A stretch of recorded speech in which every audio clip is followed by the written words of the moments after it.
我個女依家5歲，仲係好中意公主。迪士尼入面每一個公主着咩衫啦，中意啲乜嘢啦，佢全部都識晒。有時太過沉迷公主咧，搞到佢成日都掛住玩啲公主家酒遊戲。咁有時我都會喺度諗，喂，你可唔可以做翻少少學術性少少嘅嘢啊？練下寫字，認下生字，計下加減數都好過揸住個公主日日喺度過世啊！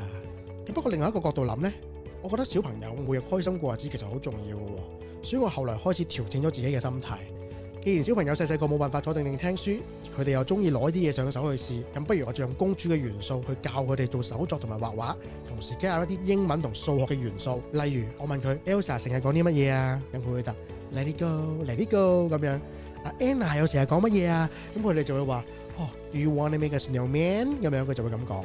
咁白雪公主入面呢，有7個小矮人喎，咁有2個行下蕩失路，咁剩翻幾多個啊？咁佢哋用7減2等於5咁樣啦。咁對一啲訓練佢哋講英文啦，或者啲數學生活嘅應用題方面呢，用呢種方式教咧，我發覺好 work 喎，而且仲有好多公主可以不停咁重複去做。所以我哋將呢一個 know how 咧變成咗我哋雪鄉會員同學會其中一個興趣班，用公主去做主題，透過黏土創作、毛毛條嘅手作、油彩畫同埋穿手繩呢一類幾乎每一個女仔都會中意嘅活動，寓創作於學習，等佢哋喺不經不覺之間講出一句好聽嘅英文，學識回答生活應用嘅場景題，喺小朋友最放鬆做翻自己嘅情況底下學習。呢個係我作為家長最希望小朋友經歷嘅學習方式，希望大家都會中意呢一個課程啦。